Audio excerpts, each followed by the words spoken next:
ओम शांति। 27 जनवरी 2026 के ईश्वरीय महावाक्य। पहले सुनते हैं मुरली के मुख्य पॉइंट्स। बाबा ने कहा, ध्यान और योग ये दोनों बिल्कुल अलग हैं। ध्यान में जाने वालों पर माया बहुत वार करती है, इसलिए ध्यान की कभी इच्छा नहीं रखनी चाहिए। बाप तुम्हारी सब कामनाएं बिगर मांगे ही पूरी कर देते हैं, परंतु पहले बाप की आज्ञा पर चलना पड़े। फिर बाबा ने कहा, याद भी कायदे अनुसार होनी चाहिए। कायदे के विरुद्ध कोई भी काम किया तो माया एकदम गिरा देगी। अगर बाप की आज्ञा का उल्लंघन कर उल्टा रास्ता लिया तो हो सकता है स्वर्ग में जाने के बदले नरक में गिर जाएं। पद्मा पद्म भाग्यशाली बनने वाले बच्चे भी माया से हार खाए देवाला मार सकते हैं। और लास्ट में बाबा ने कहा, बच्चे तुम्हारी बुद्धि में हमेशा रहना चाहिए कि जैसे कर्म मैं करूँगा मुझे देख और भी ऐसा ही करेंगे। मैं मुरली नहीं पढ़ूँगा तो और भी नहीं पढ़ेंगे, फिर तो मैं निमित्त बन जाऊँगा औरों को गिराने के। तो अपने ऊपर बहुत अटेंशन देना है। और अब सुनते हैं महावाक्यों को विस्तार से। मुरली का सार। मीठे बच्चे, कदम कदम श्रीमत पर चलो, नहीं तो माया देवाला निकाल देगी। यह आंखें बहुत धोखा देती हैं, इनकी बहुत बहुत संभाल करो। प्रश्न, किन बच्चों से माया बहुत विकर्म कराती है? यज्ञ में विघ्न रूप कौन है? उत्तर, जिन्हें अपना अहंकार रहता है उनसे माया बहुत विकर्म कराती है। ऐसे मिथ्या अहंकार वाले मुरली भी नहीं पढ़ते। ऐसी गफलत करने से माया थप्पड़ लगाए वर्थ नोटे पैनी बना देती है। यज्ञ में विघ्न रूप वो हैं जिनकी बुद्धि में झरमुई झगमुई पर चिंतन की बातें रहती हैं। यह बहुत खराब आदत है। ओम शांति। रूहानी बच्चों को बाप ने समझाया हुआ है। यहाँ तुम बच्चों को इस ख्याल से जरूर बैठना होता है, यह बाप भी है, टीचर भी है, सुप्रीम गुरु भी है। और यह भी महसूस करते हो कि बाप को याद करते करते पवित्र बन जाकर पवित्र धाम में पहुँचेंगे। बाप ने समझाया है, पवित्र धाम से ही तुम नीचे उतरे हो। पहले तुम सतो प्रधान थे, फिर सतो रजो तमो में आए। अभी तुम समझते हो हम नीचे गिरे हुए हैं। भले तुम संगम युग पर हो, परंतु ज्ञान से तुम यह जानते हो हमने किनारा कर लिया है। फिर अगर हम शिव बाबा की याद में रहते हैं तो शिवालय दूर नहीं। शिव बाबा को याद ही नहीं करते तो शिवालय बहुत दूर है। सजाएं खानी पड़ती है ना, तो बहुत दूर हो जाता है। तो बाप बच्चों को कोई जासी तकलीफ नहीं देते हैं। एक तो बार बार कहते हैं मनसा वाचा कर्मणा पवित्र बनना है। यह आंखें भी बड़ा धोखा देती है, बहुत संभाल कर चलना होता है। बाबा ने समझाया है, ध्यान और योग बिल्कुल अलग है। योग अर्थात याद। आंखें खुली होते याद कर सकते हो। ध्यान को योग नहीं कहा जाता। ध्यान में जाते हैं तो उनको न ज्ञान न योग कहा जाता। ध्यान में जाने वालों पर माया भी बहुत वार करती है, इसलिए इसमें बहुत खबरदार रहना होता है। बाप की कायदे अनुसार याद चाहिए। कायदे के विरुद्ध कोई काम किया तो एकदम माया गिरा देगी। ध्यान की तो कभी इच्छा भी नहीं रखनी है। इच्छा मात्रम अविद्या। तुम्हें कोई भी इच्छा नहीं रखनी है। बाप तुम्हारी सब कामनाएं बिगर मांगे पूरी कर देते हैं, अगर बाप की आज्ञा पर चलते हो तो। अगर बाप की आज्ञा का उल्लंघन कर उल्टा रास्ता लिया तो हो सकता है स्वर्ग में जाने के बदले नरक में गिर जाएं। गायन भी है, गज को ग्राह ने खाया। बहुतों को ज्ञान देने वाले, भोग लगाने वाले आज हैं नहीं, क्योंकि कायदे का उल्लंघन करते हैं तो पूरे मायावी बन जाते हैं। डीटी बनते बनते डेविल बन जाते हैं। इसलिए इस मार्ग में खबरदारी बहुत चाहिए, अपने ऊपर कंट्रोल रखना होता है। बाप तो बच्चों को सावधान करते हैं, श्रीमत का उल्लंघन नहीं करना है। आसुरी मत पर चलने से ही तुम्हारी उतरती कला हुई है। कहाँ से एकदम कहाँ पहुँच गए हैं, एकदम नीचे पहुँच गए हैं। अब भी श्रीमत पर ना चले, बेपरवाह बने तो पदभ्रष्ट बन जाएंगे। बाबा ने कल भी समझाया, जो कुछ श्रीमत के आधार बिगर करते हैं तो बहुत डिससर्विस करते हैं। बिगर श्रीमत करेंगे तो गिरते ही जाएंगे। बाबा ने शुरू से माताओं को निमित्त रखा है, क्योंकि कलश भी माताओं को मिलता है। वंदे मातरम गाया हुआ है। बाबा ने भी माताओं की एक कमेटी बनाई, उन्हों के हवाले सब कुछ कर दिया। बच्चियां ट्रस्ट वर्दी, विश्वास पात्र होती हैं। पुरुष अक्सर करके देवाला मारते हैं, तो बाप भी कलश माताओं पर रखते हैं। इस ज्ञान मार्ग में माताएं भी देवाला मार सकती हैं। पद्मा पद्म भाग्यशाली जो बनने वाले हैं, वह भी माया से हार खाए देवाला मार सकते हैं। इसमें स्त्री पुरुष दोनों देवाला मार सकते हैं, उसमें सिर्फ पुरुष देवाला मारते हैं। यहाँ तो देखो कितने हार खाकर चले गए, गोया देवाला मार दिया ना। बाप बैठ समझाते हैं, भारतवासियों ने पूरा देवाला मारा है। माया कितनी जबरदस्त है, समझ नहीं सकते हैं हम क्या थे, कहाँ से एकदम नीचे आकर गिरे हैं। यहाँ भी ऊंच चढ़ते चढ़ते फिर श्रीमत को भूल अपनी मत पर चलते हैं तो देवाला मार देते। फिर बताओ उनका क्या हाल होगा। वह तो देवाला मारते हैं, फिर 5-7 वर्ष बाद खड़े हो जाते हैं। यह तो 84 जन्मों के लिए देवाला मार देते हैं, फिर ऊंच पद पा न सके, देवाला मारते ही रहते हैं। कितने महारथी बहुतों को उठाते थे, आज हैं नहीं, देवाले में हैं। यहाँ ऊंच पद तो बहुत हैं, परंतु फिर खबरदार नहीं रहेंगे तो ऊपर से एकदम नीचे गिर पड़ेंगे। माया हप कर लेती है। बच्चों को बहुत खबरदार होना है। अपनी मत पर कमेटियां आदि बनाना, उसमें कुछ रखा नहीं है। बाप से बुद्धि योग रखो, जिससे ही सतो प्रधान बनना है। बाप का बनकर और फिर बाप से योग नहीं लगाते, श्रीमत का उल्लंघन करते हैं तो एकदम गिर पड़ते हैं। कनेक्शन ही टूट पड़ता है, लिंक टूट पड़ता है। लिंक टूट जाए तो चेक करना चाहिए कि माया हमको इतना क्यों तंग करती है। कोशिश कर बाप के साथ लिंक जोड़नी चाहिए, नहीं तो बैटरी चार्ज कैसे होगी।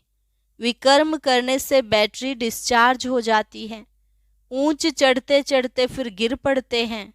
जानते हो ऐसे कई हैं, शुरू में कितने ढेर आकर बाबा के बने, भट्टी में आए, फिर आज कहाँ हैं, गिर पड़े, क्योंकि पुरानी दुनिया याद आई। अभी बाप कहते हैं, हम तुमको बेहद का वैराग्य दिला रहा हूँ। इस पुरानी पतित दुनिया से दिल नहीं लगानी है, दिल लगाओ स्वर्ग से। मेहनत है, अगर यह लक्ष्मी नारायण बनना चाहते हो तो मेहनत करनी पड़े। बुद्धि योग एक बाप के साथ होना चाहिए। पुरानी दुनिया से वैराग्य। अच्छा, पुरानी दुनिया को भूल जाएं, यह तो ठीक है, भला याद किसको करें? शांति धाम सुख धाम को। जितना हो सके उठते बैठते चलते फिरते बाप को याद करो, बेहद सुख के स्वर्ग को याद करो। यह तो बिल्कुल सहज है। अगर इन दोनों आशाओं से उल्टा चलते हैं तो पदभ्रष्ट हो पड़ते हैं। तुम यहाँ आए ही हो नर से नारायण बनने के लिए। सबको कहते हो तमो प्रधान से सतो प्रधान बनना है, क्योंकि रिटर्न जर्नी होती है। वर्ल्ड की हिस्ट्री ज्योग्राफी रिपीट, माना नर्क से स्वर्ग, फिर स्वर्ग से नर्क, यह चक्र फिरता ही रहता है। बाप ने कहा है, यहाँ स्वदर्शन चक्रधारी होकर बैठो, इसी याद में रहो। हमने कितना बारी यह चक्र लगाया है। हम स्वदर्शन चक्रधारी हैं, अभी फिर से देवता बनते हैं। दुनिया में कोई भी इस राज को नहीं जानते हैं। यह ज्ञान देवताओं को तो सुनाना नहीं है, वह तो है ही पवित्र। उनमें ज्ञान है नहीं जो शंख बजाएं, पवित्र भी हैं, इसलिए उनको निशानी देने की दरकार ही नहीं। निशानी तब होती है जब दोनों इकट्ठे चतुर्भुज होते हैं। तुमको भी नहीं देते हैं, क्योंकि तुम आज देवता, कल फिर नीचे गिर जाते हो। माया गिराती है ना, बाप डीटी बनाते हैं, माया फिर डेविल बना देती है। अनेक प्रकार से माया परीक्षा लेती है। बाप जब समझाते हैं तब पता पड़ता है सचमुच हमारी अवस्था गिरी हुई है। कितने बेचारे अपना सब कुछ शिव बाबा के खजाने में जमा कराए, फिर भी कभी माया से हार खा लेते हैं। शिव बाबा के बन गए फिर भूल क्यों जाते? इसमें योग की यात्रा मुख्य है। योग से ही पवित्र बनना है। नॉलेज के साथ साथ पवित्रता भी चाहिए। तुम बुलाते भी हो, बाबा हमको आकर पावन बनाओ, जो हम स्वर्ग में जा सकें। याद की यात्रा है ही पावन बन ऊंच पद पाने के लिए। जो चले जाते हैं फिर भी कुछ न कुछ सुना है तो शिवालय में आएंगे जरूर।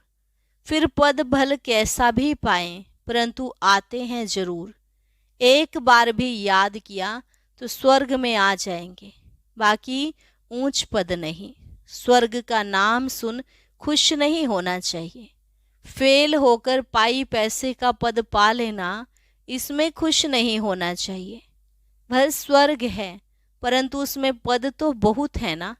फीलिंग तो आती है ना, मैं नौकर हूँ, मेहतर हूँ। पिछाड़ी में तुमको सब साक्षात्कार होगा। हम क्या बनेंगे, हमसे क्या विकर्म हुआ है जो ऐसी हालत हुई है। मैं महारानी क्यों नहीं बनी? कदम कदम पर खबरदारी से चलने से तुम पद्मपति बन सकते हो। खबरदारी नहीं तो पद्मपति बन नहीं सकेंगे। मंदिरों में देवताओं को पद्मपति की निशानी दिखाते हैं, फर्क तो समझ सकते हैं ना। दर्जे का भी बहुत फर्क है। अभी भी देखो दर्जे कितने हैं, कितना ठाठ रहता है तो अल्पकाल का सुख। तो अब बाप कहते हैं यह ऊंच पद पाना है, जिसके लिए सब हाथ उठाते हैं। तो इतना पुरुषार्थ करना है। हाथ उठाने वाले भी खुद खत्म हो जाते हैं, कहेंगे यह देवता बनने वाले थे, पुरुषार्थ करते खत्म हो गए। हाथ उठाना सहज है, बहुतों को समझाना भी सहज है। महारथी समझाते भी गायब हो जाते हैं। औरों का कल्याण कर खुद अपना अकल्याण कर बैठते हैं। इसलिए बाप समझाते हैं खबरदार रहो, अंतर्मुख हो, बाप को याद करना है। किस प्रकार से? बाबा हमारा बाप भी हैं, टीचर भी हैं, सतगुरु भी हैं। हम जा रहे हैं अपने स्वीट होम में। ये सब ज्ञान अंदर में होना चाहिए। बाप में ज्ञान और योग दोनों हैं, तुम्हारे में भी होना चाहिए। जानते हैं शिव बाबा पढ़ाते हैं तो ज्ञान भी हुआ, याद भी हुई। ज्ञान और योग दोनों इकट्ठा चलता है। ऐसे नहीं योग में बैठे शिव बाबा को याद करते रहे, नॉलेज भूल जाए। बाप योग सिखाते हैं तो नॉलेज भूल जाती है क्या? सारी नॉलेज उनमें रहती है। तुम बच्चों में यह नॉलेज होनी चाहिए, पढ़ना चाहिए। जैसे कर्म मैं करूँगा, मुझे देख और भी करेंगे। मैं मुरली नहीं पढ़ूंगा तो और भी नहीं पढ़ेंगे। मैं जैसे दुर्गति को पाऊंगा तो और भी दुर्गति को पालेंगे। मैं निमित्त बन जाऊंगा औरों को गिराने के। कई बच्चे मुरली नहीं पढ़ते हैं, मिथ्या अहंकार आ जाता है, माया झट वार कर लेती है। कदम कदम पर श्रीमत चाहिए, नहीं तो कुछ न कुछ विकर्म बन जाते हैं। बहुत बच्चे भूले करते हैं, फिर सत्यानाश हो जाती है। गफलत होने से माया थप्पड़ लगाए वर्थ नोटे पैनी बना देती है। इसमें बड़ी समझ चाहिए। अहंकार आने से माया बहुत विकर्म कराती है।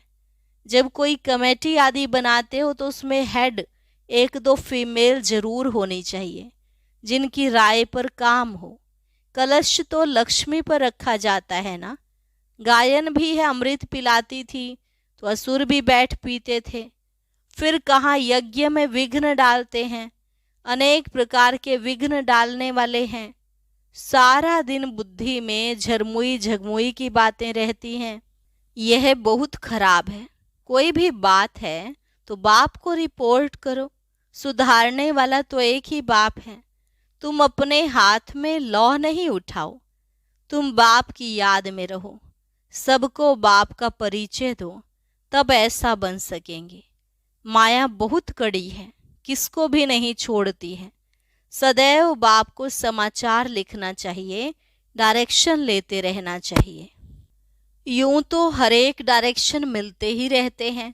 बच्चे समझते हैं बाबा ने तो आप ही इस बात पर समझा दिया, तो अंतर्यामी है। बाप कहते हैं नहीं, मैं तो नॉलेज पढ़ाता हूँ, इसमें अंतर्यामी की तो बात ही नहीं। हाँ, यह जानते हैं कि यह सब मेरे बच्चे हैं, हर एक के अंदर की आत्मा मेरे बच्चे हैं। बाकी ऐसे नहीं बाप सब में विराजमान है। मनुष्य उल्टा समझ लेते हैं। बाप कहते मैं जानता हूँ सबके तख्त पर आत्मा विराजमान है। यह तो कितनी सहज बात है, फिर भी भूल कर परमात्मा सर्वव्यापी कह देते। यह है एकज भूल, जिस कारण ही इतना नीचे गिरे हैं। विश्व का मालिक बनाने वाले को तुम गाली देते हो। इसलिए बाप कहते हैं यदा यदा ही धर्मस्य ग्लानिर्भवति भारत। बाप यहाँ आते हैं तो बच्चों को अच्छी रीति विचार सागर मंथन करना है। नॉलेज पर बहुत बहुत मंथन करना चाहिए, टाइम देना चाहिए, तब तुम अपना कल्याण कर सकेंगे। इसमें पैसे आदि की भी बात नहीं। भूख तो कोई मर ना सके। जितना जो बाप के पास जमा करते हैं उतना भाग्य बनता है। बाप ने समझाया है ज्ञान और भक्ति के बाद है वैराग्य। वैराग्य माना सब कुछ भूल जाना पड़ता है, अपने को डिटैच कर देना चाहिए। शरीर से हम आत्मा अब जा रही हैं। अच्छा, मीठे मीठे सिकिलधे बच्चों प्रति मात पिता बाप दादा का याद प्यार और गुड मॉर्निंग। रूहानी बाप की रूहानी बच्चों को नमस्ते। रूहानी बच्चों की रूहानी बाप दादा को नमस्ते नमस्ते, गुड मॉर्निंग। शुक्रिया बाबा, शुक्रिया। धारणा के लिए मुख्य सार, अपने ऊपर बहुत कंट्रोल रखना है। श्रीमत में कभी बेपरवाह नहीं बनना है। बहुत बहुत खबरदार रहना है, कभी कोई कायदे का उल्लंघन ना हो। दूसरी पॉइंट, अंतर्मुख हो। एक बाप से बुद्धि की लिंक जोड़नी है। इस पतित पुरानी दुनिया से बेहद का वैराग्य रखना है। बुद्धि में रहे जो कर्म मैं करूँगा, मुझे देख सब करेंगे। वरदान, ज्ञान की पॉइंट्स को हर रोज रिवाइज कर समाधान स्वरूप बनने वाले बेगमपुर के बादशाह भव। ज्ञान की पॉइंट्स को हर रोज रिवाइज कर समाधान स्वरूप बनने वाले बेगमपुर के बादशाह भव। ज्ञान की पॉइंट्स जो डायरियों में अथवा बुद्धि में रहती हैं, उन्हें हर रोज रिवाइज करो और उन्हें अनुभव में लाओ, तो किसी भी प्रकार की समस्या का सहज ही समाधान कर सकेंगे। कभी भी व्यर्थ संकल्पों के हैमर से समस्या के पत्थर को तोड़ने में समय नहीं गवाओ। ड्रामा शब्द की स्मृति से हाई जंप दे आगे बढ़ो, फिर ये पुराने संस्कार आपके दास बन जाएंगे। लेकिन पहले बादशाह बनो, तख्त नशीन बनो। स्लोगन, हर एक को सम्मान देना ही सम्मान प्राप्त करना है। हर एक को सम्मान देना ही सम्मान प्राप्त करना है। अव्यक्त इशारे, इस अव्यक्ति मास में बंधन मुक्त रहे जीवन मुक्त स्थिति का अनुभव करो। जीवन बंद के साथ ही जीवन मुक्त का अनुभव होता है। वहाँ तो जीवन बंद की बात ही नहीं, वहाँ तो सिर्फ उसी प्रारब्ध में होंगे। मुक्ति धाम की मुक्ति का अनुभव जो अभी कर सकते हो वह वहां नहीं कर सकेंगे। इसलिए संगम युग पर मुक्ति, जीवन मुक्ति का अनुभव करो। वर्षे के अधिकारी तो बने हो, अब उसे जीवन में धारण कर पूरा लाभ उठाओ। ओम शांति। अब सुनते हैं आज का अव्यक्त ज्ञान मोती।